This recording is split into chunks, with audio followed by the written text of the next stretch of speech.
Bienvenue à notre webinaire revue technique des marchés. Aujourd'hui, on est le 30 novembre 2017 notre webinaire est fait avec Laurent Albi, le président de la FAT Bonjour à tous, et bonjour BNP Falco. Paribas.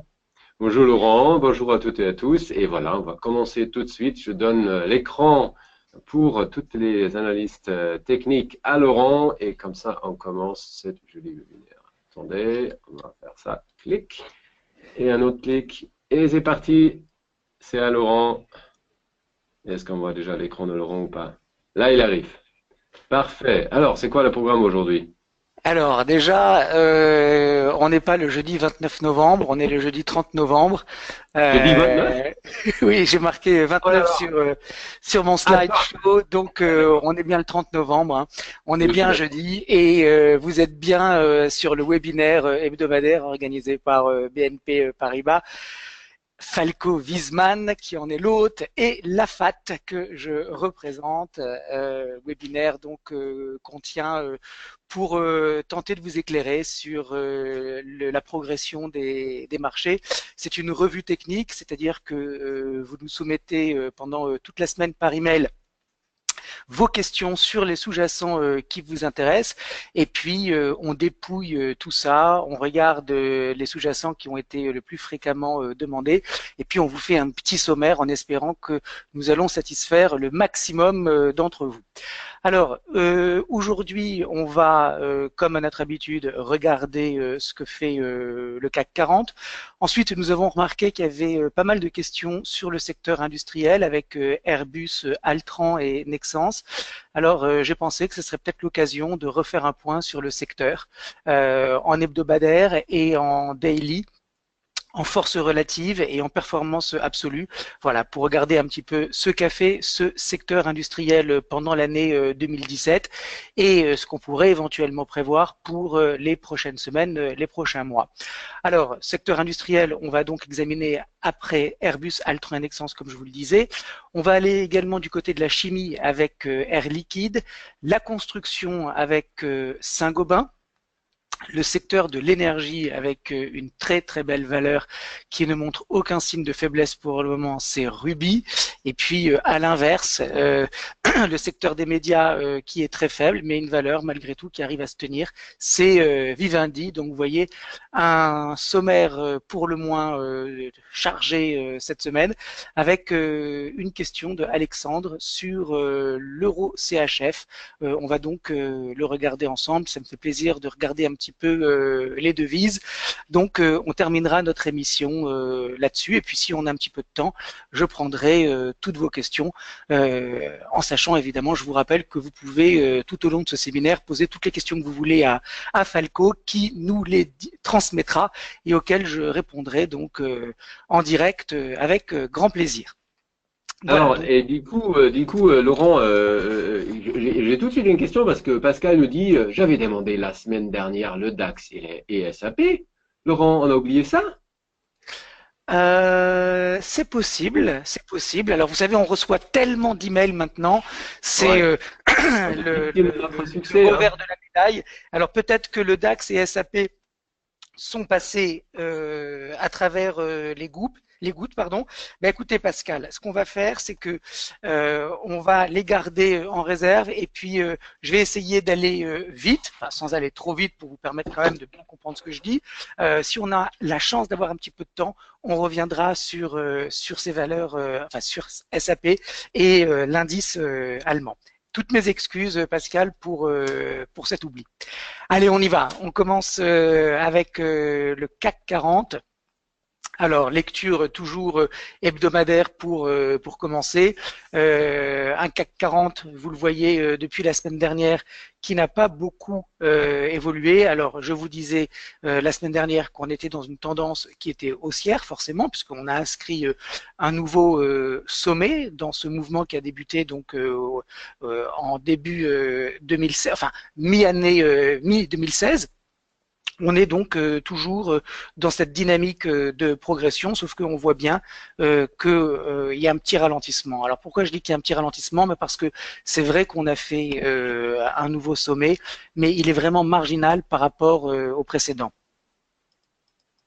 Voilà, regardez, en zoomant, alors c'est vrai qu'on fait un nouveau plus haut, mais non seulement il est à peine plus haut, et puis surtout, on a des acheteurs qui n'ont pas été en mesure de conserver les prix au-dessus du précédent sommet. On a réintégré la zone de consolidation précédente. On a fait une étoile du soir, tout soit, on en a parlé la semaine dernière, je ne vais pas revenir dessus. On a un RSI qui s'est maintenu au-dessus de 50, qui est reparti à la hausse, mais qui a été dans l'incapacité de repasser au-dessus de cette borne à 70. Donc ça montre une certaine mollesse de la tendance haussière. Bon, malgré tout, j'ai mis une moyenne mobile à 50 périodes en chart hebdomadaire, ça veut dire 50 semaines, donc c'est la moyenne lissée de la dernière année passée. On voit que elle est non seulement ascendante, mais que on a des prix qui sont toujours au-dessus. Alors, le niveau à surveiller pour ceux qui détiennent, par exemple, des ETF du CAC 40 en portefeuille et qui ont une vision sur plusieurs mois, eh bien c'est ce niveau à 5000 points qui ne doit pas être enfoncé. C'est le dernier creux avant le dernier sommet. C'est le pivot à partir duquel la correction précédente a pris fin et où la tendance s'est remise en marche. Par conséquent, on ne doit pas passer au-dessous des 5000 points. Si on le faisait, alors cela signifierait qu'il y a un consensus nouveau et plus négatif qui est en train d'émerger avec des opérateurs qui non seulement n'ont pas réussi à tenir les cours au-dessus de la résistance, mais ont laissé les cours rebaisser jusqu'au support et n'ont même pas été non plus capables de maintenir le support avec un enfoncement. Ça serait donc un changement de consensus significatif avec potentiellement, si tout cela arrivait, on en est encore très très loin, mais si tout cela arrivait, remarquez que nous avons une structure en double top potentiel qui serait confirmé avec la rupture de la neckline. Et si c'était le cas, alors on retournerait vers les 4500 points. Tout cela est évidemment un scénario baissier que je vous soumets simplement pour que vous compreniez ce qui se passerait si le CAC devait baisser. Pour le moment, ce n'est pas mon scénario préféré. On est toujours dans une tendance qui est haussière, même si effectivement elle est un petit peu molle. On garde malgré tout une belle dynamique à la hausse avec peut-être un petit peu plus de consolidation à venir, mais on devrait repartir a priori vers le précédent sommet. Alors, à court terme, on va regarder le prix. Je vais zoomer un petit peu. Bon, ce que je voudrais porter à votre attention, c'est cette rapide progression baissière qui s'est faite avec des bougies dont les corps sont tous importants. Regardez la moyenne des corps de ces bougies baissières par rapport à cette hausse. À part cette grande bougie verte, tous les corps ont été petits. Alors c'est vrai qu'il y a eu un gap, mais là on a eu vraiment des dégagements importants sur le CAC 40 à court terme et on a de surcroît enfoncé cette zone de support qui allait de 5350 à 5400. C'était une zone qui était importante parce que c'était le dernier creux avant le dernier sommet et une fois qu'on a casser ce niveau de support, eh bien mécaniquement ça discrédite la pression des acheteurs et ça redonne au CAC 40 une physionomie neutre. Pourquoi? Eh bien parce que pour la première fois, on a un creux qui est plus bas que le précédent. Autrement dit, la séquence directionnelle haussière de creux et de sommets qui sont ascendants est interrompue avec donc un creux qui est plus bas que le précédent. Malgré tout, on voit qu'il y a eu un rebond et une reprise haussière à partir de ce petit doji légèrement situé au-dessus des 5250 points. Je voudrais également porter à votre attention le fait que cette reprise haussière, regardez comme elle est poussive.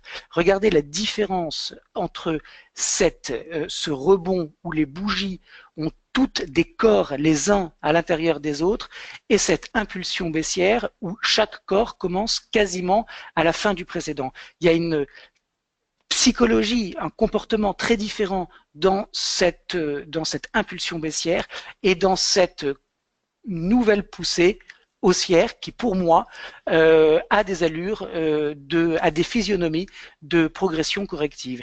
Alors, je vous dis ça parce que je ne serais pas étonné d'avoir un repli du CAC dans les prochains jours. Alors, c'est vrai que, regardez, attendez, je vais encore zoomer, parce que j'aimerais quand même vraiment que vous compreniez bien ce que je vous raconte.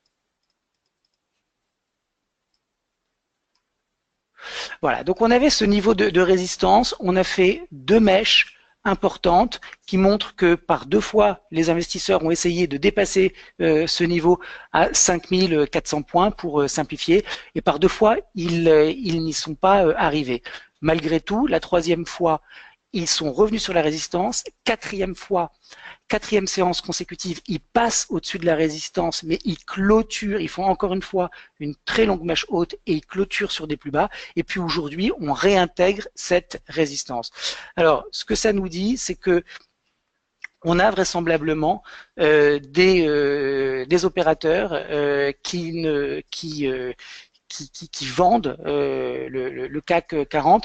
Et d'ailleurs, ce qu'on pourrait faire, c'est de manière accessoire tracer un petit canal juste pour vous montrer que si on sortait de ce canal, alors on partirait en correction et on irait vraisemblablement chercher la zone des 5300 points. Sur ces 5300 points, 5300, 5275, c'est là que les choses vont se jouer parce que soit effectivement on construit une base avec de nouveau des intérêts acheteurs qui se manifestent et du soutien au marché qui permettra un rebond, soit c'est le contraire, on n'a pas d'opérateurs qui se portent acquéreurs des entreprises du CAC 40 et par là même on enfoncerait le précédent point bas du doji, on enfoncerait le gap haussier du mois de septembre et on irait vraisemblablement dans ce cas-là chercher les 5175, 5150. Alors, pour conclure, on est dans un moment de marché où il y a beaucoup d'incertitudes, beaucoup d'indécisions sur ce qu'il convient de faire d'ici les prochains jours. On voit qu'il y a un rebond technique, mais que c'est quand même très poussif. Je m'attends maintenant à une petite correction vers la zone des 5300, 5275. Après, on verra si effectivement il y a du soutien ou pas, mais je ne pense pas, compte tenu de la physionomie corrective de la progression actuelle, que nous allons continuer de monter dans l'immédiat. Voilà ce qu'on pouvait dire sur le CAC. S'il n'y a pas de questions sur l'indice parisien, eh bien, on passe directement à l'analyse du secteur industriel. Tu peux y aller, il n'y a pas de questions. Alors, il y a eu effectivement donc cette semaine des questions sur des valeurs industrielles et je me suis dit que c'était peut-être l'occasion de revenir un petit peu sur le secteur.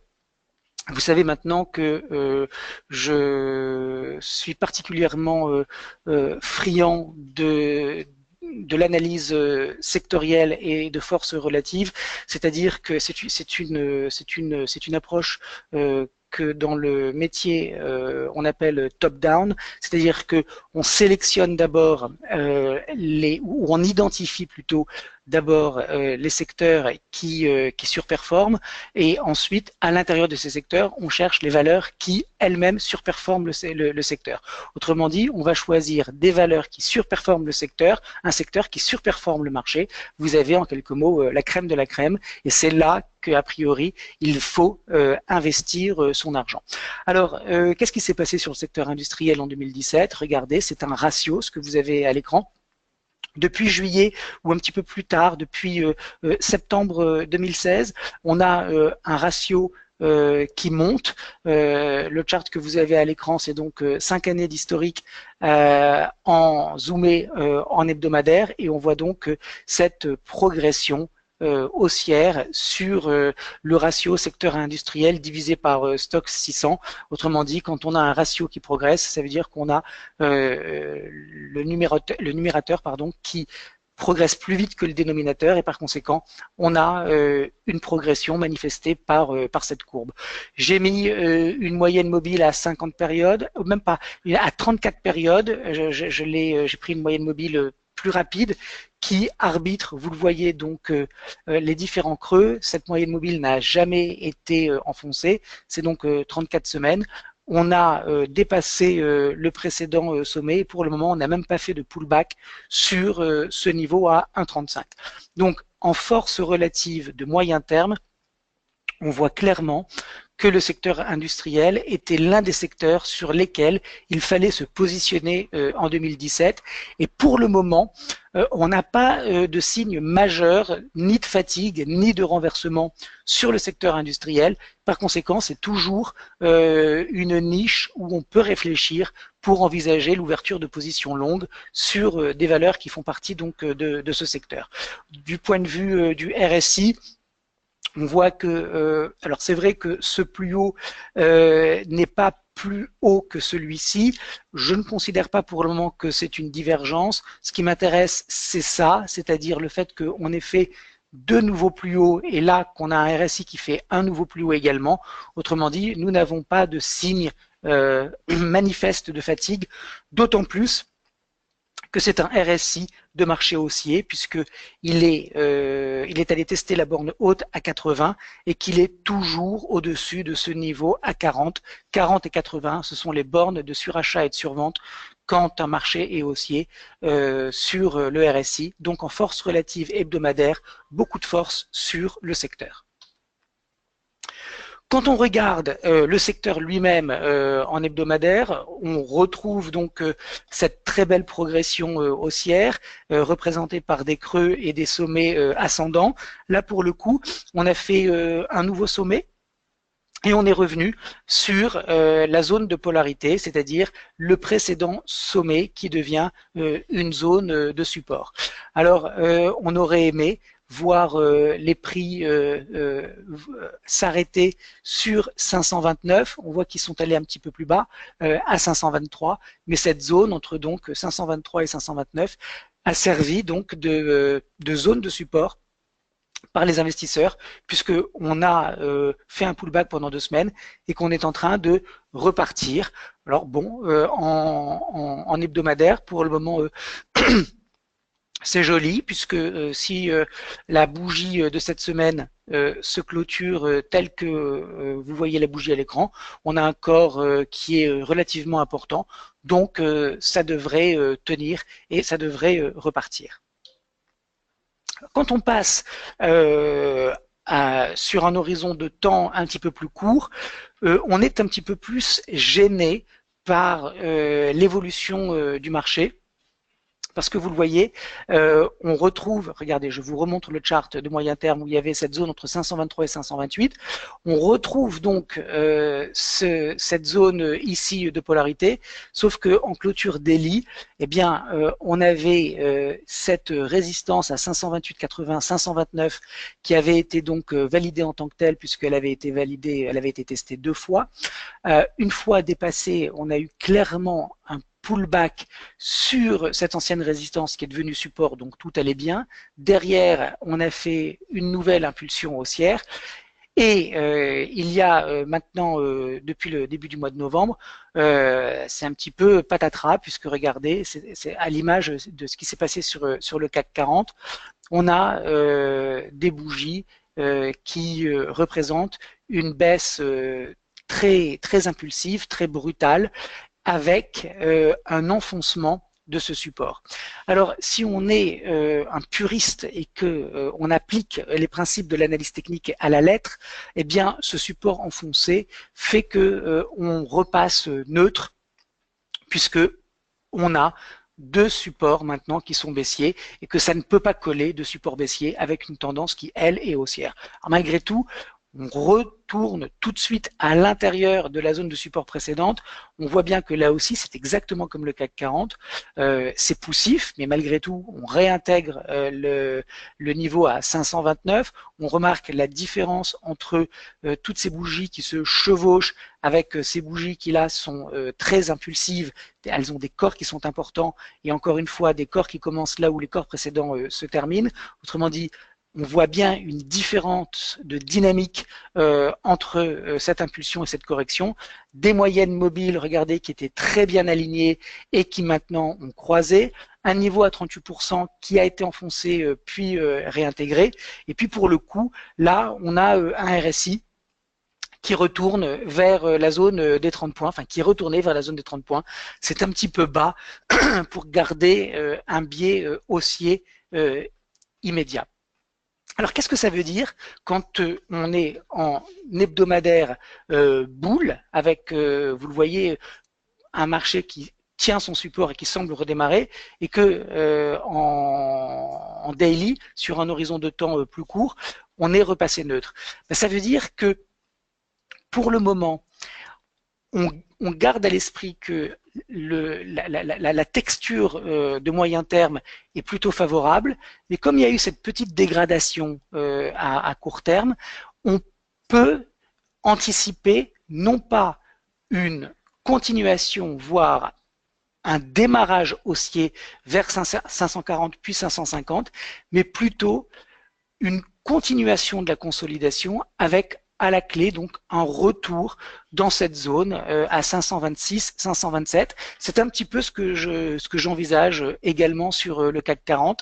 On a eu une forte impulsion, une correction un petit peu lente. Autrement dit, on pourrait tout à fait repartir sur le point d'origine de cette correction, c'est-à-dire par là, autour de 526, pour reprendre un petit peu d'énergie. Là, on aurait de nouveau un soutien du marché, des acheteurs qui stopperaient le repli sur cette zone, et puis derrière, on pourrait repartir. Hein. Donc, weekly toujours positif, daily un petit peu plus nuancé, donc ça veut dire qu'il ne faut pas exclure en daily une consolidation sur le secteur industriel. Oui, Falco. Il y a Henri qui pose la question si c'est une figure en tête-épaule, en fait. Alors, Hmm. oui, Henri, on pourrait interpréter la progression actuelle comme une tête-épaule. Alors, il y a quelque chose que j'aime pas. Hein, vous me voyez hésiter. Qu'est-ce que j'aime pas? Ben, le fait qu'on a une ligne de coup qui est complètement oblique et qui descend comme ça. Ça veut dire que l'épaule droite, si effectivement c'est une tête-épaule qui se forme, c'est ça, Falco, exactement. Ça veut dire que la neckline, elle passera autour de 520. Autrement dit, c'est un petit peu compliqué. J'aime pas ces têtes-épaules avec des obliques qui sont aussi prononcées à contre-tendance.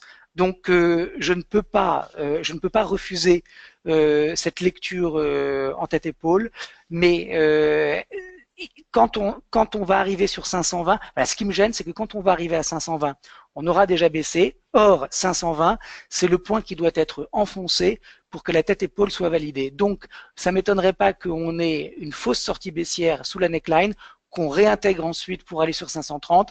C'est pas une figure que je traderai de manière en étant très à l'aise. Donc, oui, on peut accepter une lecture potentielle en tête-épaule, mais je la trouve un petit peu moche, Henri. Voilà, on a terminé avec ce secteur industriel, donc en synthèse, un secteur qui se tient bien, mais qui montre un petit peu d'incertitude à court terme.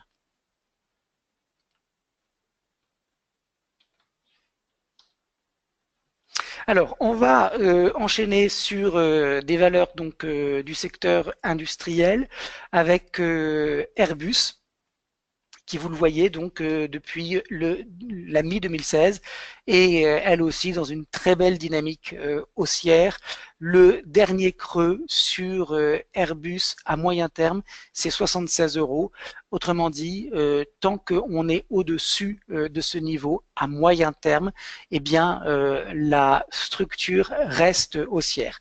Si on enfonçait 76 et qu'on repassait donc à l'intérieur de cette zone de consolidation précédente, alors cela signalerait qu'on a un risque baissier un petit peu plus important et qu'on pourrait typiquement retourner sur ce niveau à 68. Pour le moment, c'est pas du tout ce qui est en train de se passer. On a une moyenne mobile à 50 périodes qui est haussière, qui est venue arbitrer, regardez le dernier creux. On a un marché qui est un petit peu suracheté par rapport à cette moyenne mobile.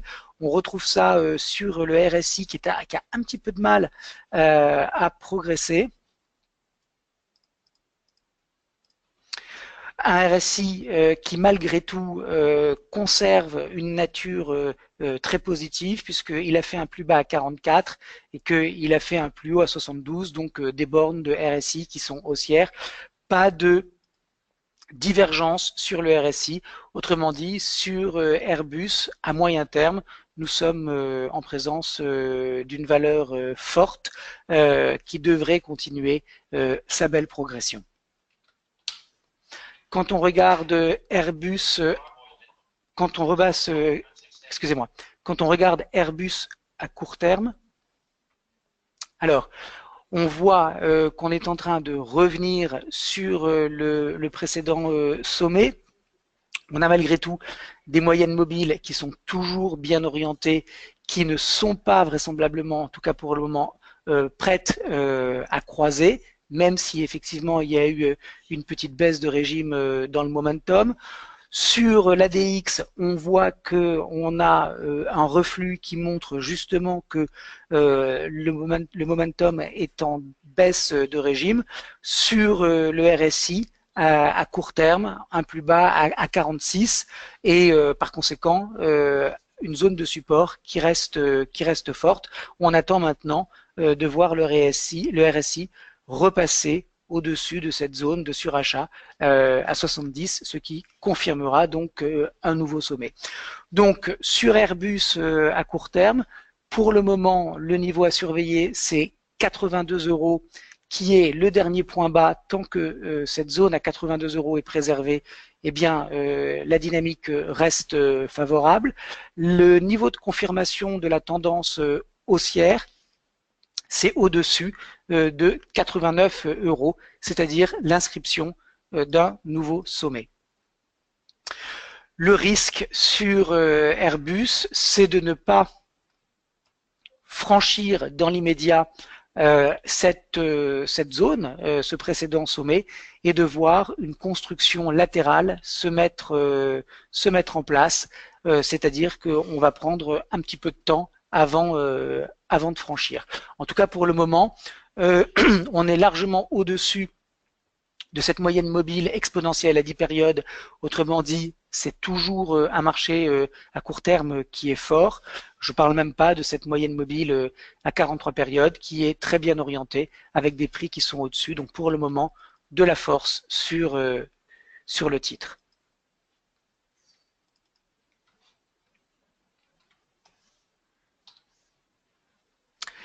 On va enchaîner avec Altran. Alors Altran, c'est aussi une valeur qui appartient au secteur industriel. On voit la différence entre Altran et Airbus, puisque là, on est dans une tendance plate, puisque il y a un titre qui n'arrive plus à dépasser son précédent sommet à 17 €, qui a fait un sommet plus bas. Autrement dit, on est à moyen terme sur une lecture neutre avec une texture baissière. Pourquoi? Eh bien parce que on s'est arrêté à 16 €, qu'il y a eu un rebond. Je vais zoomer un petit peu. Voilà, il y a eu un rebond la semaine dernière un petit peu au-dessus de la zone de support. Et pour le moment, ce rebond est complètement invalidé avec un prix qui n'a pas réussi à passer au-dessus de la moyenne mobile à 50 périodes, à 50 semaines, et qui retourne vers le niveau de support. Donc, sur Altran, la dynamique, elle est un petit peu abîmée, j'ai envie de dire, parce que si on était retourné sur 17 €, eh bien je vous aurais dit c'est vraiment un trading range tel qu'il est décrit dans les, dans les livres, excusez-moi.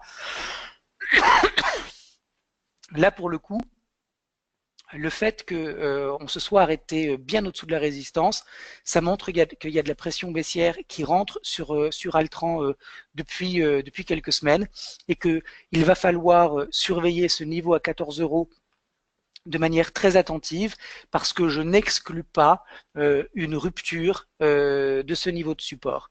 Si effectivement on devait, alors peut-être que ce qu'on pourrait faire, c'est mettre une zone. Voilà. Il y a une zone entre 13,60 et 14 €. Si on a une rupture de cette zone, que va-t-on avoir? On aura deux sommets qui sont baissiers et nous aurons sur rupture de support deux creux qui le sont également. Autrement dit, ça montrera qu'on a un changement de consensus de moyen terme sur Altran avec un retour possible dans une zone comprise entre 12 et 12,40 € et sans soutien, même plus bas, vers 11 €. Alors, pour le moment, on n'en est pas encore là, mais ce qui est un petit peu gênant sur la lecture hebdomadaire, c'est que consécutivement à ces deux bougies noires, on a eu un rebond qui n'a duré qu'une semaine. Derrière, on a baissé pendant plusieurs semaines. On a de nouveau eu un rejet du marché et un nouvel élan acheteur qui ne s'est pas matérialisé par un retour sur la résistance et on rebaisse tout de suite. On a un rejet haussier et ça rebaisse encore derrière. Autrement dit, il y a des prises de bénéfices qui ont actuellement lieu sur le titre et par conséquent, il va vraiment falloir surveiller ce niveau parce que on ne peut pas exclure qu'il soit rompu.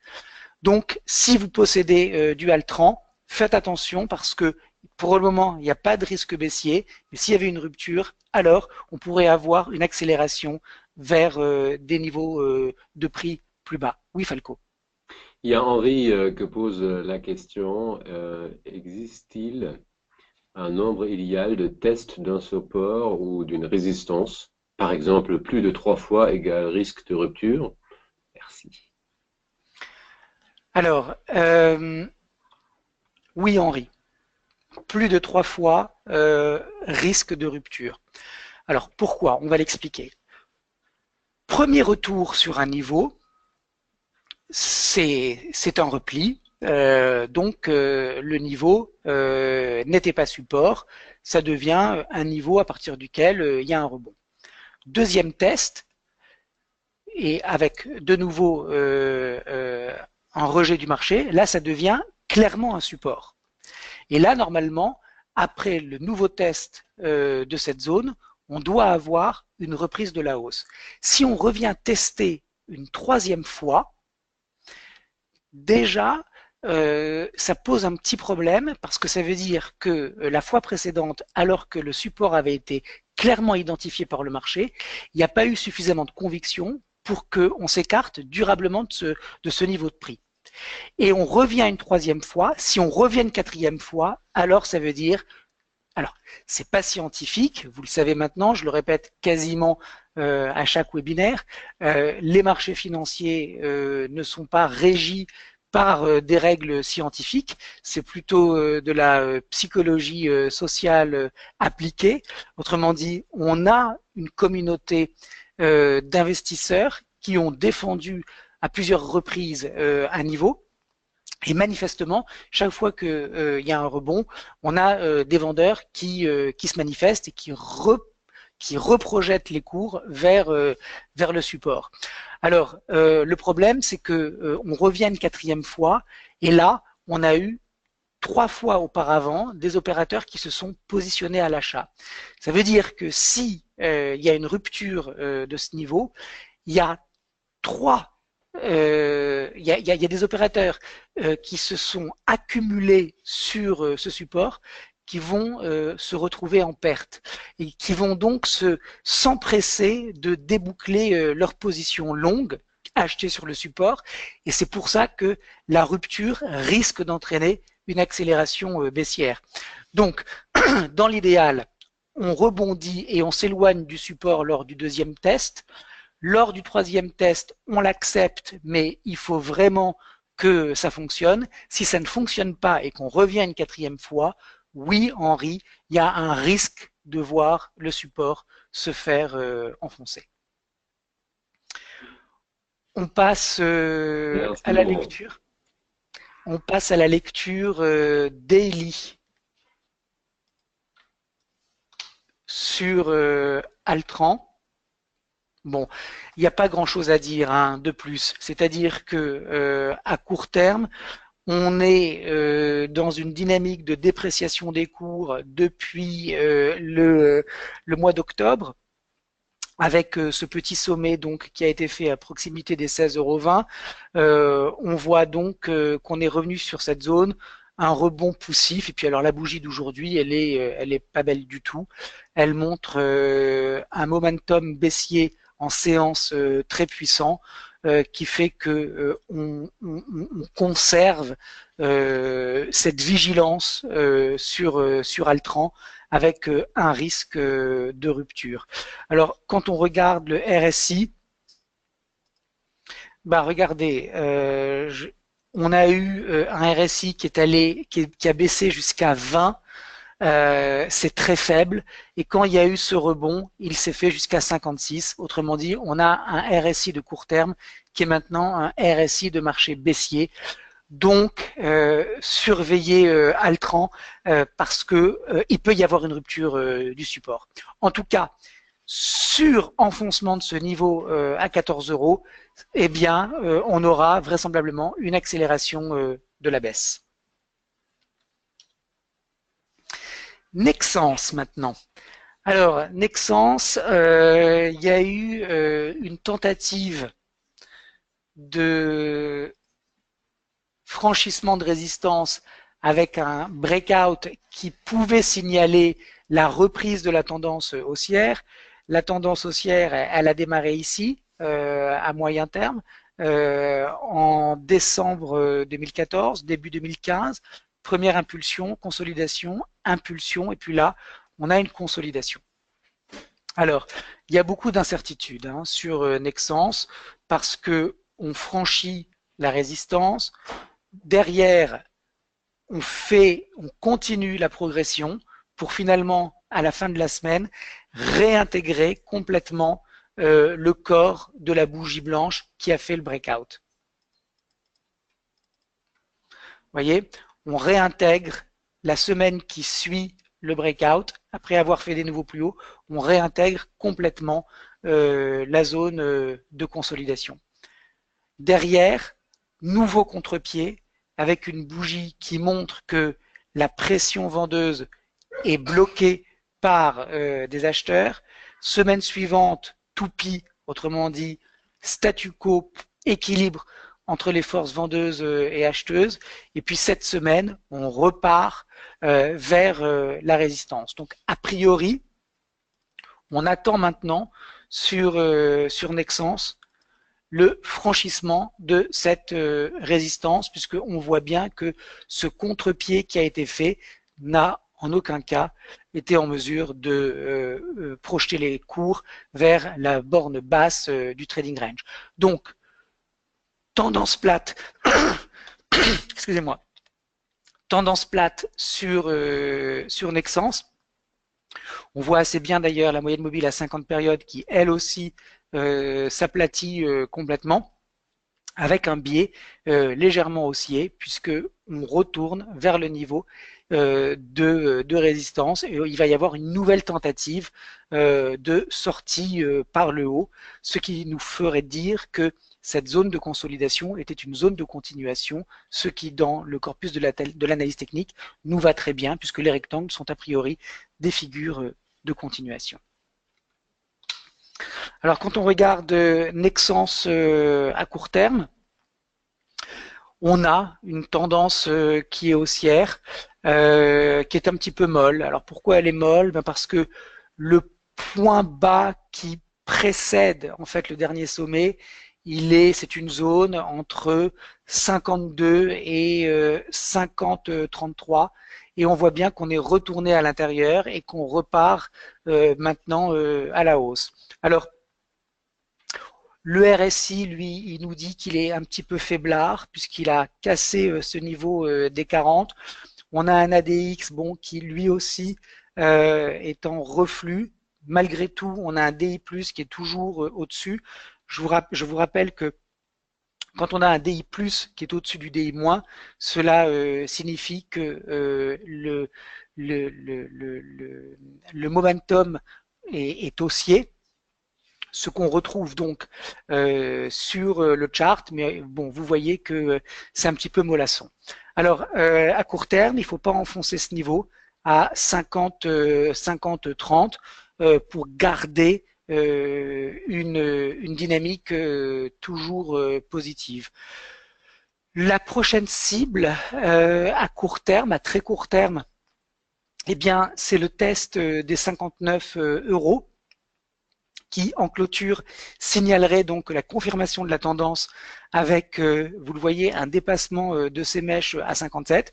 Et puis, dans la foulée, si effectivement on arrive à garder un biais haussier avec des investisseurs qui soutiennent les cours, alors on pourrait continuer à aller plus haut avec un target de court terme à 64 sur projection de Fibo.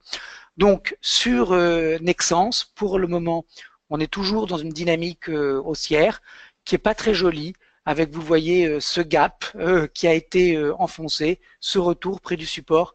La reprise est un petit peu poussive, mais bon, pour le moment, on est obligé de constater que ce sont les acheteurs qui gardent la main et qui, pour le moment, donc, vont vraisemblablement refaire faire un test du précédent sommet au cours dans les prochains jours, voire dans les 2 prochaines semaines. Air Liquide maintenant. Alors là, on quitte le secteur industriel.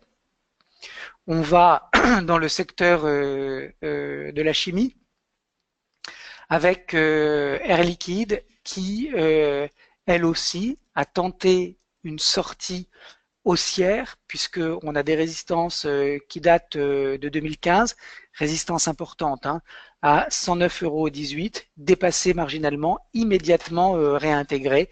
C'est pas génial du point de vue de la tendance. On aurait préféré voir les prix s'écarter plus et de ce support et de cette résistance avant de faire leur pullback. Le fait que on revienne tout de suite sur la précédente polarité en réintégrant donc la résistance de 2015, ça nous montre un petit peu de fébrilité du côté des acheteurs qui n'ont pas réussi donc à maintenir les cours au-dessus des 110 €. Bon, pour le moment, on revient donc sur cette zone de polarité, donc tout va bien. Il n'y a pas d'inquiétude particulière à avoir sur Air Liquide. On est un petit peu à la croisée des chemins à moyen terme parce que là, on est clairement entre 103 et 104,75. On est sur un niveau qui devrait attirer les acheteurs, un niveau de polarité, puisque c'est cet ancien sommet qui devient potentiellement support. Donc pour préserver une dynamique de moyen terme positive, eh bien, il faut assister dans les 15 prochains jours à un redémarrage de Air Liquide à partir donc de cette zone. Pour le moment, c'est un petit peu timide.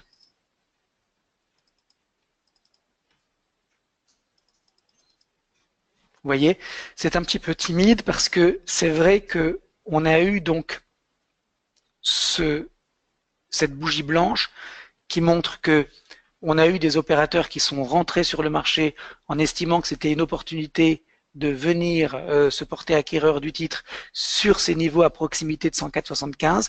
Et puis derrière, c'est-à-dire cette semaine, on a beaucoup d'hésitations. on aurait aimé, on aurait préféré voir une autre bougie blanche qui nous montre qu'il y a un réel consensus haussier sur le titre. Donc, pour le moment, toujours haussier à moyen terme sur Air Liquide, mais attention, on approche d'une zone d'alerte puisqu'il faut maintenant que les acheteurs se regroupent et soutiennent les cours dans ce niveau entre 104,75 et 103 euros pour permettre donc la continuation haussière et l'inscription d'un nouveau sommet. Alors, quand on regarde le chart à court terme, on voit, on reconnaît maintenant cette figure dont on a parlé sur le CAC avec ce retour très fort. Cela dit, Air Liquide est quand même plus forte que le CAC, puisque vous le voyez à court terme, parce que on est au-dessus du précédent creux. Le CAC, lui, il a fait un creux ici et il serait ici. Alors que Air Liquide s'est arrêté beaucoup plus haut, mais c'est vrai que pour le moment, elle ne fait pas grand-chose. Donc, c'est un petit peu gênant, là aussi, à court terme, de voir que on a des acheteurs qui sont un petit peu timorés, qui ont du mal à reprendre le contrôle des échanges. D'autant plus qu'on voit cette pression baissière qui s'exerce maintenant depuis une semaine. On voit ce croisement de moyenne mobile, on voit cet ADX qui se dégonfle complètement, et puis on voit ce RSI qui avait bien rebondi sur 40 et qui est en train de repartir à la baisse. Alors, ce que ça évoque chez moi, c'est la possibilité, vous voyez, de ne pas finalement arriver à rebondir sur ce niveau qu'on avait identifié à 104,75 qui est ici, à peu de choses près, là c'est 104,80, mais plutôt qu'on va retourner sur la zone des 103 euros pour voir si on retrouve des acheteurs qui viennent soutenir les cours. 103 euros, c'est vraiment un niveau qui est important parce que s'il est enfoncé, il n'y a plus grand-chose sur le titre pour venir soutenir les cours. J'ai marqué ce petit support ici intermédiaire à 97,20. C'est un niveau intermédiaire qui pourrait stopper la baisse si elle devait avoir lieu, mais le vrai niveau de support sur Air Liquide en cas de franchissement, il est plutôt entre 94 et 92, c'est-à-dire entre ce niveau ici et celui-là. Donc, il y a un petit risque baissier de court terme qui est en train d'apparaître sur les cours avec ce manque évident d'enthousiasme de la part des acheteurs depuis plusieurs séances qui me fait penser qu'on va maintenant retourner sur 103 euros. C'est là que tout va se jouer. Si effectivement on a du soutien, alors on pourra viser le précédent sommet à 111. Si on enfonce, alors il y a un vrai risque baissier.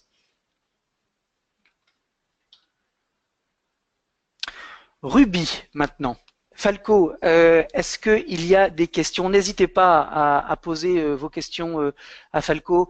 J'espère que je ne vais pas trop vite et que je vous laisse le temps de réfléchir, sachant que ce webinaire, c'est vraiment un moment d'échange. Donc, s'il y a des choses qui ne sont pas tout à fait claires dans mes explications, n'hésitez pas à m'interrompre pour le signaler.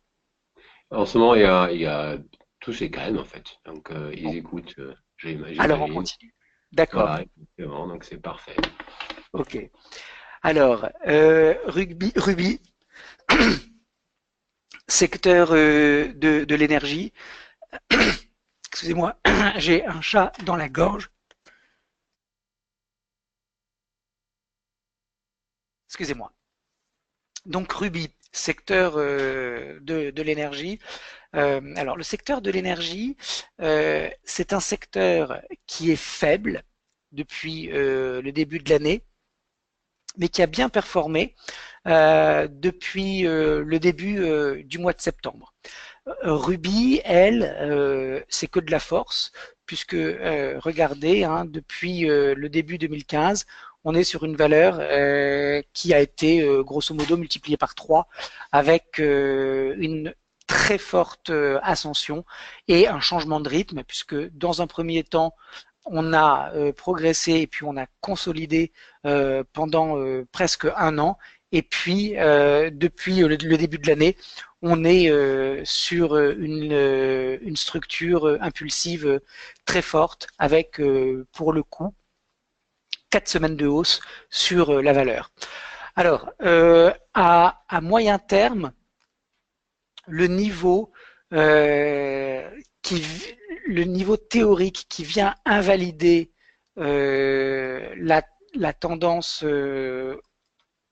haussière, bien c'est le dernier creux qui s'est formé avant le sommet actuel, c'est-à-dire on est à 51,45. Les cours sont actuellement à 59,76.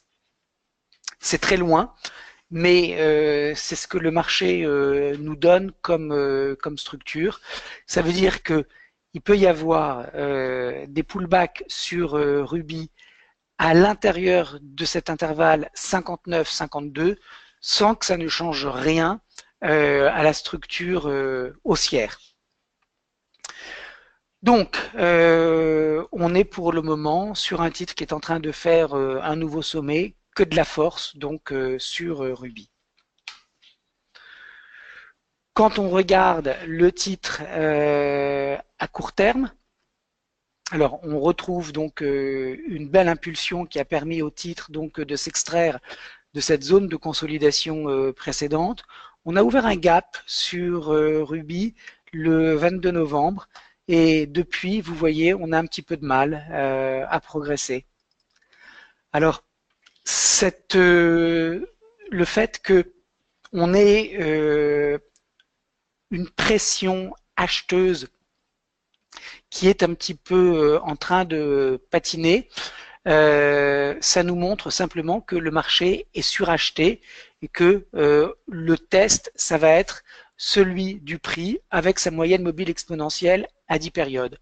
Soit le caractère impulsif de la hausse actuelle est maintenu et donc le test de cette moyenne mobile va immédiatement redonner aux acheteurs l'envie de surenchérir et on va avoir une continuation haussière, soit ce petit statu quo au-dessus du gap, lorsque les cours vont continuer de latéraliser et que la moyenne va continuer de progresser, les cours vont enfoncer cette moyenne mobile et là, le test important, ça sera de voir si le gap est comblé ou pas. Si le gap est comblé, alors cela signifie qu'on a de très fortes chances à court terme de retourner sur cette zone à 56,70. Alors, pour le moment, on est sur un titre qui est suracheté. Regardez l'écart entre les deux moyennes mobiles qui ne cessent de grandir. Ça montre bien qu'on est allé un petit peu trop haut, un petit peu trop vite et qu'on a maintenant une consolidation légitime. Remarquez néanmoins qu'il n'y a aucune pression vendeuse pour le moment. Donc ça veut dire qu'il y a toujours un marché qui est tenu par les acheteurs. Mon biais sur Ruby, il est évidemment positif. Le premier niveau qui marquerait une petite dégradation du consensus haussier sur le titre, ça serait le comblement du gap. Alors on va regarder ce que font les indicateurs. On a un RSI qui est toujours très fort, hein, puisqu'il n'arrête pas d'évoluer au-dessus de ce niveau à 70. On a un ADX qui est très fort également, qui est à 44. Alors l'ADX, il commence à rentrer en zone de surachat. C'est pour ça que on a cette confirmation par les prix qui stationne un petit peu. Enfin, on a toujours un DI plus très loin du DI moins. Autrement dit, beaucoup de force sur Ruby et par conséquent pour tous ceux qui en possèdent, il faut rester long. Il devrait y avoir a priori plus de hausse à venir, d'autant plus que vous le voyez, du point de vue du RSI, il n'y a aucune divergence baissière, donc on devrait en principe faire encore un nouveau sommet sur la valeur.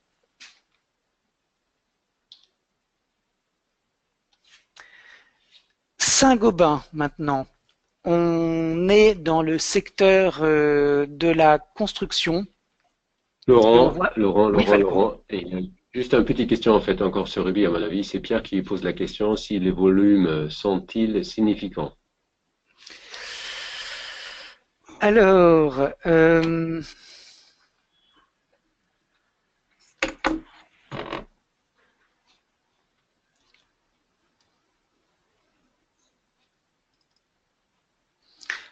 les volumes sur Ruby, regardez, ils sont ici. Alors, euh, j'ai mis une moyenne mobile à 20 périodes sur les volumes pour avoir le niveau moyen sur le dernier mois écoulé des volumes. Et on voit que on est grosso modo dans toute cette impulsion sur des volumes qui sont bon an mal an dans la moyenne.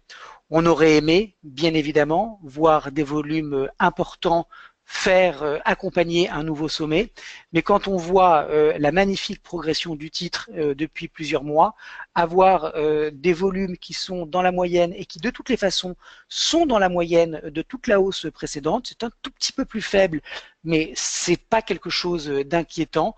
Pour le moment, Falco, nous n'avons pas d'indication particulière sur les volumes qui nous montrent qu'il y a, malgré des nouveaux plus hauts, une absence d'opérateurs. Et Alors, oui. on reste sur Ruby. Il y a Jean-Paul qui pose la question, et quel niveau d'invalidation à court terme sur Ruby? Alors, le niveau d'invalidation, qui est-ce qui pose la question, Falco? C'est Jean-Paul. Jean-Paul. Alors, Jean-Paul, le niveau qui invalide le mouvement haussier de court terme sur Ruby, c'est cette ligne verte que j'ai tracée à 56,70. Parce que regardez, on avait un niveau de résistance entre 56 et justement 56,80 et ce niveau a été franchi. Il a été franchi par cette bougie verte.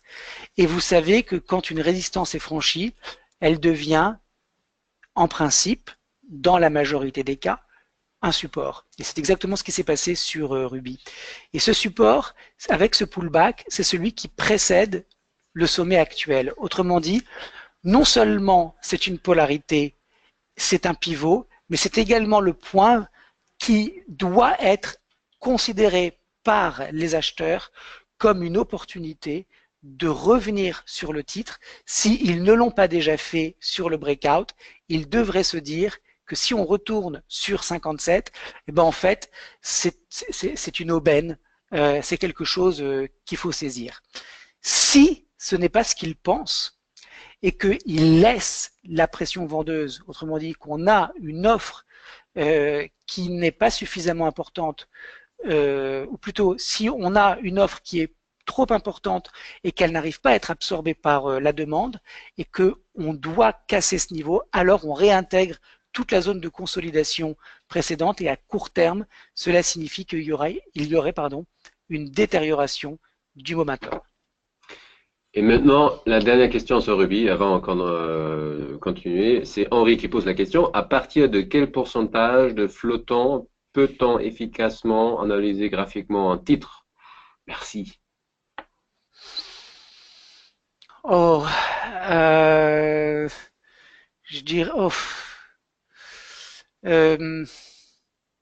c'est une question, c'est pas une question à laquelle je peux répondre de manière systématique parce que vous allez avoir, par exemple, sur des small caps, des flottants qui vont être très faibles et pourtant on peut traiter des small caps. Le problème, c'est que on se met à la merci de grosses mains qui peuvent maîtriser le marché. Donc, j'ai pas de réponse toute faite à cette question. Il faut plutôt essayer de regarder si on a, moi je sais que par exemple, je ne traite que des actions qui sont liquides. J'aime pas les titres où il y a très peu de volume parce que justement, je suis à la merci de quelques grosses mains qui pourraient faire décaler le marché. Donc, j'essaye toujours d'aller sur des marchés qui sont liquides parce que pour qu'il y ait une analyse technique qui soit pertinente, il faut qu'on ait un vrai combat entre acheteurs et vendeurs sans qu'on ait des acheteurs ou des vendeurs à même de contrôler le marché. Donc, je favorise les titres qui sont liquides et je mets des moyennes mobiles sur les volumes pour essayer de déceler les journées où il y a effectivement des volumes qui sont anormalement importants et qui peuvent montrer qu'il y a quelque chose qui est en train de se passer. Merci Donc, pas de beaucoup, réponse Laurent. automatique par rapport. Qui est-ce qui a posé la question? C'était Henri? C'est Henri. C'est Henri. Ok, on continue Exact. sur. Vivendi. Non, sur Saint-Gobain. Non. Ça- Ah oui, c'est vrai. Saint-Gobain. Saint-Gobain, secteur de la construction. Tendance plate avec un titre qui a échoué à tester le précédent sommet. On est maintenant en test de la moyenne mobile à 50 périodes. On a un test réussi et puis cette semaine on voit que on a une bougie noire. Autrement dit, on ne peut pas exclure un retour de Saint-Gobain à moyen terme sur la borne basse du range. Le niveau important à surveiller, c'est 44 euros. Tant qu'on est au-dessus de ce niveau, on est sur une tendance neutre avec un biais légèrement négatif, puisque on aura déjà fait un sommet moins haut que le précédent. Il suffit qu'on fasse un creux plus bas que 44 et on aura une tendance qui potentiellement s'est retournée. Donc on en est encore très très loin puisqu'on est quasiment à 48, mais on voit bien qu'on a une dégradation du momentum de moyen terme puisque on n'a pas réussi à rallier le précédent sommet. Alors, Saint-Gobain, à court terme, c'est pas très joli si on est acheteur parce que on avait une tendance haussière qui s'était qui s'est abîmée avec la rupture, l'enfoncement du dernier creux dans ce mouvement. On a cassé le support, on est revenu sur cette polarité.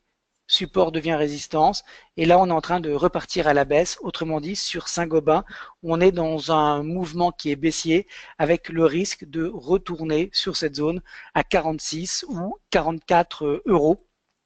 Des moyennes mobiles qui ont croisé, un RSI qui est passé en survente, un DI- qui a pris l'ascendant. Autrement dit, on a à très court terme sur Saint-Gobain un mouvement qui est négatif et qui devrait projeter les cours vers ce niveau entre 46 et 45. Vivendi maintenant, secteur des médias qui est un secteur qui est faible. Vivendi, elle, est une valeur qui est forte. On voit qu'on est dans un mouvement qui est ascensionnel avec un nouveau plus haut inscrit pour cette année 2017. L'objectif, il est sur les précédents plus hauts à 24 euros. On est en train de faire un pullback. Le niveau de support de moyen terme sur Vivendi, il est à 19 euros, c'est-à-dire cette zone entre 19 et 18,50. Alors, à court terme, on voit un titre qui est en train de faire un pullback avec une bougie rouge très importante aujourd'hui. On va sans doute retourner vers cette zone à 21,70 € sur cette ancienne résistance qui devrait a priori devenir support. Une réaction haussière, si on a des opérateurs qui se regroupent pour évidemment payer le titre sur ce repli, le stop d'invalidation de court terme, il est à 20,50, un niveau d'achat possible autour de 21,70 avec une moyenne mobile à 43 périodes qui passe par là. Autrement dit, Vivendi qui reste bien orienté, mais qui est en phase corrective vers sa zone de polarité. Voilà, et on va terminer donc cette revue avec une question d'Alexandre sur l'euro CHF. Alors là, on voit depuis la mi-2017 un euro qui est en phase d'appréciation très importante face au franc suisse. Le prochain niveau de résistance, c'est cette polarité à 1,20. C'est un objectif de moyen terme. On est actuellement à 1,17. Autrement dit, on a environ 300 pips encore de potentiel à la hausse sur l'euro face aux Suisses, avec, vous le voyez, donc une progression qui est un petit peu poussive, mais enfin qui malgré tout continue son petit bonhomme de chemin. Donc ça peut continuer comme ça jusqu'à 1,20. Alors, quand on est en daily, on voit donc une construction, comme je disais à l'instant, qui est un petit peu poussive. On est juste au-dessous de la résistance à 1,17. Si on passe ce niveau, on ira vers 1,19. Le niveau qui invalide le mouvement actuel, c'est 1,15. Tant qu'on est au-dessus, ben, il n'y a pas de souci à se faire. On garde un biais positif, même si c'est effectivement un petit peu lent. On attend le franchissement de la résistance. Quand on aura franchi la résistance, le nouveau stop, il sera à 1,1583. Tant qu'on n'a pas franchi la résistance, le stop se place sur 1,1540. Voilà, chers auditeurs, on a terminé cette revue. Est-ce qu'il y a des questions parmi vous? Il y a Hubert qui dit que Laurent devrait prendre du miel, du vrai la prochaine fois, comme ça tu n'auras pas de chat dans la gorge. Absolument. Jean-Paul qui dit, comme d'habitude, merci pour toutes ces analyses, toujours aussi claires et précises. Je suis désolé, Pascal, qu'on n'a pas fait SAP et le DAX, mais La vraiment prochaine fois. la prochaine fois, le temps ne le permet pas actuellement. Donc, désolé de notre côté. Et voilà, donc il me reste juste à dire un grand merci à Laurent pour toute cette belle analyse. Merci à vous d'avoir été avec nous et je vous souhaite un bon week-end. On se verra jeudi prochain pour un nouveau webinaire revue de technique des marchés et 100% marché mardi. Merci Laurent. Merci Falco, merci à tous, à la semaine prochaine. Au revoir.